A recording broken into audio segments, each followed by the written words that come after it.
Bismillahirrahmanirrahim. Assalamualaikum warahmatullahi wabarakatuh.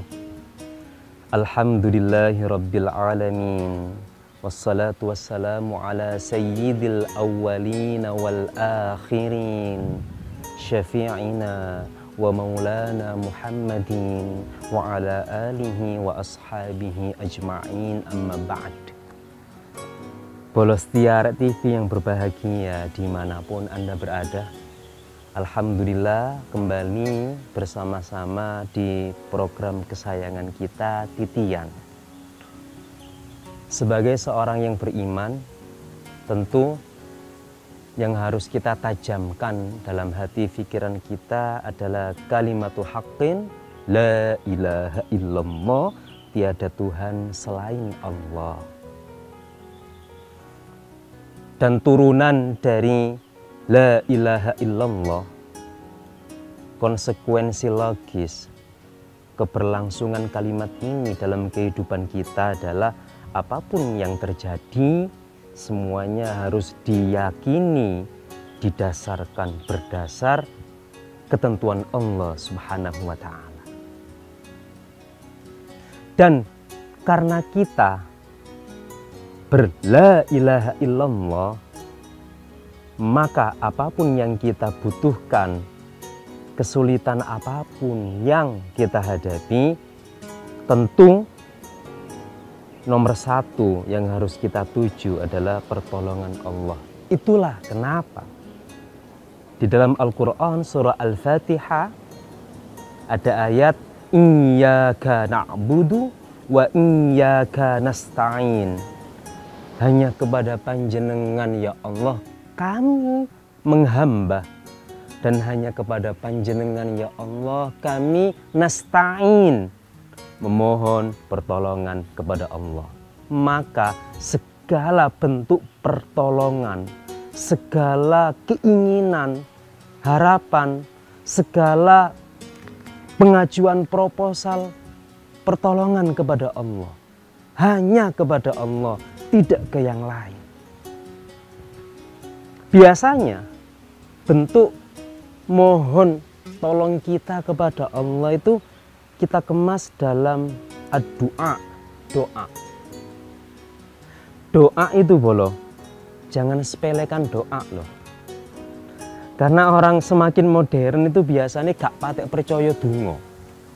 Padahal justru tersebutkan dalam hadis ad-du'a'u silahul mu'min. Dalam riwayat lain, ad-du'a'u silahul mu'minin. Doa adalah senjata pamungkasnya orang-orang yang beriman. Sebagaimana tersebutkan di Al-Quran surah Ghafir ayat 60. Surah Al-Ghafir ayat 60 menegaskan, wa qala rabbukum ud'uni astajib lakum. Dan Tuhanmu berkata, berdoalah kepadaku, mintalah kalian kepadaku, aku akan kabulkan, aku akan ijabahi. Di surah ini, di ayat ini Al-Ghafir 60, dan di surah Al-Baqarah ayat 168, dan di surah Al-Baqarah ayat 186, Allah itu memberikan jaminan atas setiap doa yang kita panjatkan, yang kita haturkan kepada Allah. Jaminannya adalah pasti Allah itu akan mengabulkan. Pasti. Yakini itu bolo, kabeh donga pasti akan diijabah oleh Allah Subhanahu wa ta'ala. Hanya saja kepastian terkabulnya doa ini punya tenggang waktu yang berbeda-beda. Jadi ada satu keterangan di kitab Tuhfatul Murid ala Jauharit Tauhid karya Al-Imam Ibrahim bin Ahmad Al-Bajuri Di situ beliau memaparkan kemungkinan-kemungkinan cara Allah mengabulkan doa hambanya. Kemungkinan-kemungkinan. Bolo. Beliau sang pengarang kitab Imam Al-Bajuri menggunakan diksi kemungkinan. Kenapa demikian? Ini etika, bolo. Karena tak satu pun makhluk boleh lancang memberikan penilaian kepada Allah Subhanahu wa Ta'ala, kecuali Allah menstatuskan zatnya sendiri termaktub dalam Al-Quran, dan dalam hadis sahih. Tapi jika itu berupa interpretasi, pandangan pribadi, asumsi, etikanya adalah mengatakan kemungkinan. Makanya di kitab itu Imam Al-Bajuri mengurai beberapa kemungkinan cara Allah mengabulkan doa hambanya. Yang pertama, bahwa kemungkinan Allah itu kadang mengabulkan doa hambanya itu sesegera mungkin. Sedang sakit, mohon kesembuhan kepada Allah, segera sembuh. Sedang ingin dana darurat, Allah memberikan solusi, mbuh oleh utangan, mbuh oleh pinjaman, tapi ada. Itu tadi kemungkinan yang pertama, bolo, bahwa Allah itu mungkin saja mengabulkan doa hambanya itu sesegera. Kemungkinan berikutnya apa yang kedua? Jangan kemana-mana, tetap di titian.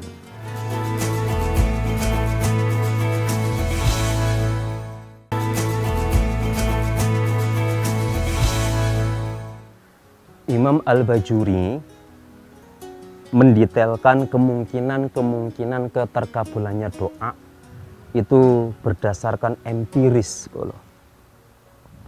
yang beliau alami dan beberapa interview dari beberapa orang saleh. Yang pertama, bahwa ada kemungkinan Allah itu mengabulkan doa hambanya segera. Semisal mungkin bolo pernah merasakan ini dan mudah-mudahan sering sakit, berdoa, ya Allah mohon panjenengan berkenan menyembuhkan, segera sembuh. Ya Allah mohon panjenengan berkenan memberikan solusi finansial, segera ada. Itu kemungkinan pertama, bolo, bahwa mungkin saja Allah itu mengabulkan doa hambanya segera.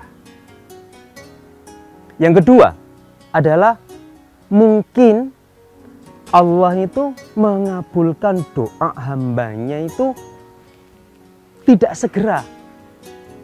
Ada jeda waktu di sini. Dan waktunya beragam. Kadang harian, kadang bulanan, kadang tahunan. Sebagaimana dalam Al-Quran dikisahkan betapa Nabi Ibrahim alaihissalam mengajukan doa kepada Allah, Rabbi habli minas salihin, ya Allah mohon panjenengan anugerahkan kepada saya keturunan yang termasuk orang-orang saleh. Dan itu lama. Dari doa itu beliau panjatkan sampai keterkabulan doa itu, ini waktunya menahun, bertahun-tahun. Nabi Zakaria juga demikian. Ya Allah, ya Tuhan kami, mohon anugerahi kami keturunan yang suci, dan itu juga waktunya lama. Kemungkinan kedua, Allah itu kadang mengabulkan doa hambanya itu tidak segera. Dan tentu ini pasti ada hikmah di balik semua itu, bolo. Analogi yang mudah-mudahan mudah difahami adalah sebagaimana yang disampaikan oleh Maulana Al-Habib Lutfi bin Yahya Pekalongan. Beliau itu menganalogikan doa yang tertunda itu begini. Terkabul tapi tertunda. Bolo sebagai seorang ayah, punya putra-putri masih kecil, Sepulang kerja, Bolo bawakan makanan, oleh-oleh. Dan ketika sampai rumah disambut sama anak-anak, ayah pulang. Bolo langsung, nak ini ayah bawakan oleh-oleh. Seneng.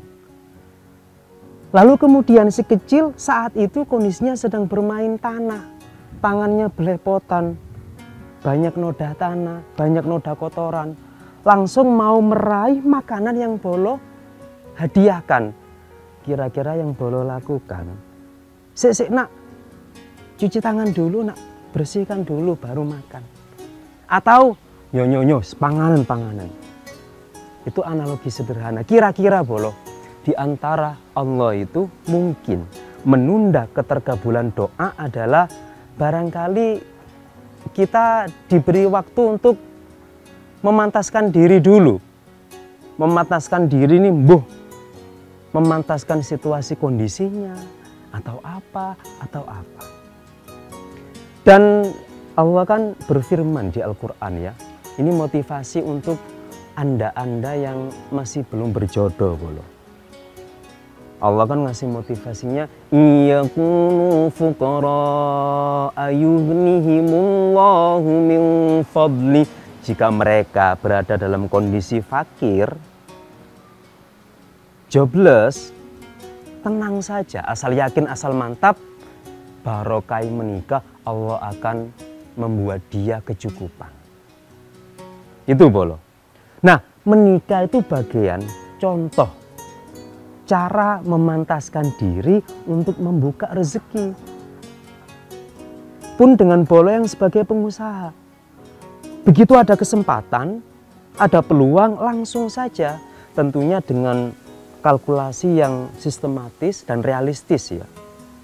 Ketika dirasa oke, langsung eksekusi. Ojo engkuk dhisik. Karena bisa jadi Bolo, cara nekat membangun proyek ini tadi diantaranya sebagai bentuk proses memantaskan diri untuk menjemput keterkabulan doa kita, kesuksesan kita. Bolo ya. Jadi kadang itu kemungkinan yang kedua, menurut Imam Al-Bajuri, sengaja Allah tangguhkan keterkabulan doa ini sampai nunggu saat yang tepat. Itu Bolo. Berikutnya yang ketiga. Yang ketiga adalah, sebelum ketiga, balik mana yang nomor 2. Proses penangguhan keterkabulan doa itu kadang-kadang itu juga lintas generasi Bolo. Loh, maksudnya apa lintas generasi? Contoh begini. Nabi Ibrahim itu usai membangun Ka'bah beserta putra beliau. Itu kan beliau memanjatkan doa di Al-Quran. Rabbana waj'alna muslimaini laka wa min dzurriyyatina ummatan muslimatan lak. Ya Tuhan kami, jadikan aku dan putraku Nabiullah Ismail alaihissalam sebagai 2 hamba yang muslim, yang berpasrah kepada Panjenengan. Dan juga jadikanlah keturunan-keturunan kami itu menjadi hamba-hamba yang muslim, yang berpasrah hanya kepada Panjenengan. Dan barokah doa inilah cucu-cucu Nabi Ibrahim itu jadi nabi semuanya. Belasan Nabi Rasul dari 25 Nabi yang wajib diketahui, itu 17 berasal dari DNA Nabiullah Ibrahim. Nah ini kan Nabi Ibrahim doanya waktu masih hidup, tapi keterkabulannya itu kan berlanjut sampai lintas generasi, sampai ke baginda Nabi Muhammad Sallallahu Alaihi Wasallam. Jadi jangan lelah berdoa Bolo. Kalau Allah masih menunda saat kita masih hidup, barangkali Allah akan mengabulkannya untuk generasi-generasi kita. Berikutnya yang terakhir, kemungkinan yang ketiga. Apa? Sabar Bolo. Kita lanjutkan setelah ini. Tetap di Titian.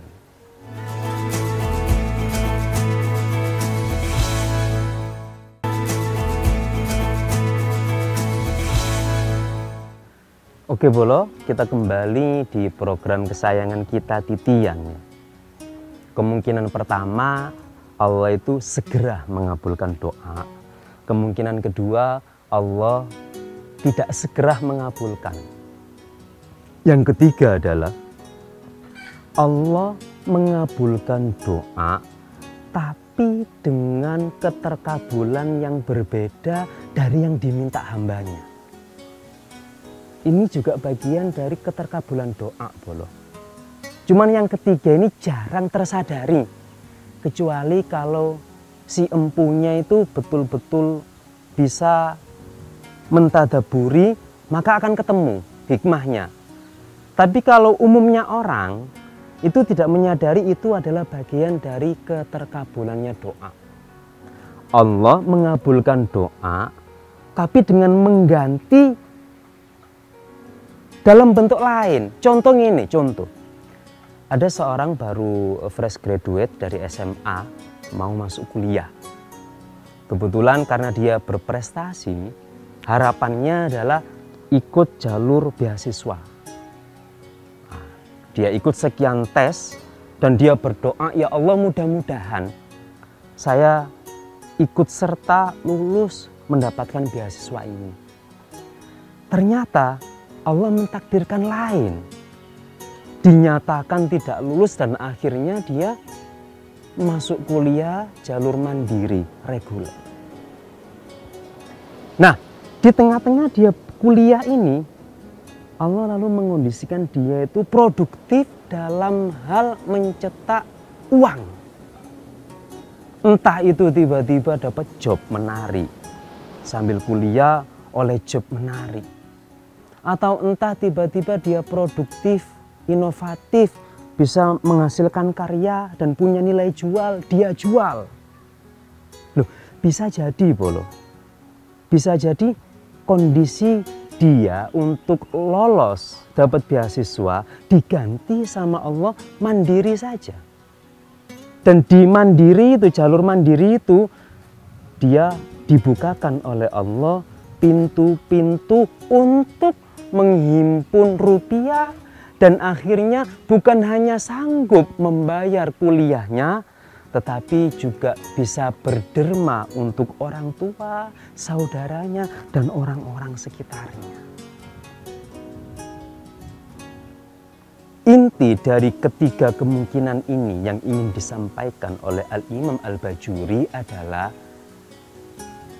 yakin doa terkabul adalah sebuah keniscayaan jika Anda mengaku orang yang beriman. Orang beriman kok ragu sama doa. Orang beriman kok nggak yakin kalau Allah itu maha kaya, maha mencukupi, maha memberi. Pasti dikabulkan. Yaitu tadi ada 3 kemungkinan. Nah, barangkali Bolo, yang selama ini doa-doa yang terpanjatkan, yang dirasa kok belum terkabulkan, mungkin saja di kemungkinan yang ketiga. Dikabulkan sama Allah tapi dalam wujud lain. Loh, kadang-kadang hikmah Allah mengganti dengan keterkabulan bentuk lain itu adalah kalau apa yang dimintakan itu dikabulkan, bisa jadi yang dia minta itu malah justru akan membawa dia pada kemudorotan. Misalkan, ya Allah please, saya mohon segera kaya. Bisa jadi ada beberapa orang itu yang sebelum berlimpah harta itu sangat taat sama Allah. Tetapi begitu dikabulkan dia berlimpah, berkecukupan, berubah dari taat, kualitasnya menurun bahkan ke maksiat. Nah, kadang-kadang bentuk Allah mungkin saja mengubah keterkabulan doa itu untuk menyelamatkan yang minta itu loh. Kon jauh soge, aku ngerti, lek awakmu soge kok malah kacau, malah kok ngrentengi bojo akeh, wis sakmene ae sedengan. Mungkin saja seperti itu, Bolo. Sekali lagi, Bolo ya. Mental seorang mukmin kepada Allah adalah butuh, tak berdaya, dan setiap apa yang kita minta pasti Allah mengabulkan. Pasti Allah mengabulkan. Kalau sudah begitu, itu baru rukun iman yang keenam kita itu bisa perfect, bisa sempurna. Apa itu? Yaitu tadi, rela dengan takdir Allah yang baik maupun yang tidak. Itu tentang keterkabulan doa, Bolo. Nah, menurut pandangan Imam Ibnu Athaillah Al-Iskandari dalam kitab beliau Al-Hikam, beliau itu menyatakan begini, jangan GR loh kalau doamu itu dikabulkan. Karena bisa jadi keterkabulan doa itu bagian dari testing yang Allah berikan untuk hambanya. Jadi menurut Imam Ibnu Athaillah Al-Iskandari dalam Al-Hikam, sebuah doa itu, Bolo ya, kadang-kadang bisa sebagai rahmat dari Allah, bentuk kasih sayang Allah kepada hambanya. Jauh takei. Kadang-kadang itu bisa sebagai bentuk ujian, Bolo. Kadang-kadang keterkabulan doa itu bisa sebagai bentuk ujian loh, Bolo ya. Hati-hati, hati-hati. Makanya kita dilatih untuk mengembalikan semuanya hanya kepada Allah, atas nama Allah dan hanya untuk Allah. Itu supaya tadi loh, kalau seandainya kok ketepaan keterkabulan doa itu sama Allah didesain sebagai ujian, harus waspada, Bolo. Harus waspada. Dalam beberapa kitab sufi, misalkan Kasyaful Asrar, itu kan ada kisah-kisah beberapa para sufi itu yang gagal dalam tanda kutip bermujahadah mendekat kepada Allah. Bukan gagal sih, tapi dia menjadi stagnan, tidak bisa naik lagi dalam level yang lebih tinggi. Karena apa? Karena di level yang itu dia dianugerahi oleh Allah beberapa karomah, dan itu menjadikan dia GR, merasa sudah dekat sama Allah, buktinya sudah punya karomah, sehingga itu tidak malah menjadikan dia ini naik, malah bisa jadi menjadi turun kembali. Ada satu kisah di kitab Manaqib Syekh Abdul Qadir Al-Jilani, saat beliau dalam mujahadah perjalanan safari batin, di dalam kondisi yang musim panas saat itu, di tengah gurun, beliau merasakan dahaga yang luar biasa sampai tenggorokan beliau kering, lidah beliau kering. Lalu beliau menengadah, ya Allah, in syi'ta, jika panjenengan kersa, saya mohon setetes saja air hujan untuk membasahi lidah dan tenggorokan saya. Seketika itu tiba-tiba mendung, seret. Setelah mendung menyelimuti, langsung turun hujan deras. Di tengah turun hujan deras ini ada suara. Dan suara ini persis seperti yang termaktub di Al-Quran. Innani anallahu la ilaha illa ana fa'budni. Sesungguhnya aku adalah Allah, tiada Tuhan selain aku, maka sembahlah aku. Syekh Abdul Qadir Al-Jilani tidak lantas GR mendengarkan suara itu, tapi malah beliau langsung berta'awud, a'udzubillahi minasyaitonirrajim. Blas, mendungi langsung hilang, Bolo, langsung bentar maneh. Seluruh air hujan yang turun tadi garing maneh. Ada suara lagi, panjenengan kok tahu, Syekh, kalau tadi itu adalah rekayasa tipu dayaku? Ya, karena yang aku yakini, selain kepada Nabi Musa alaihissalam di Bukit Tursina dan kepada baginda Nabi Muhammad sallallahu alaihi wasallam, Allah itu tidak mengizinkan hambanya untuk diajak dialog langsung. Maka ketika ada suara mengaku itu adalah Allah, saya pastikan itu adalah engkau iblis. Luar biasa.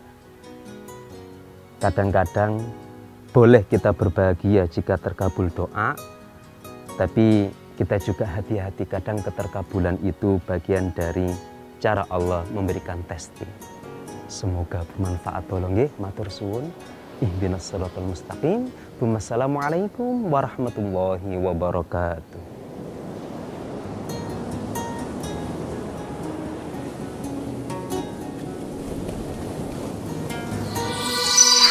Arek TV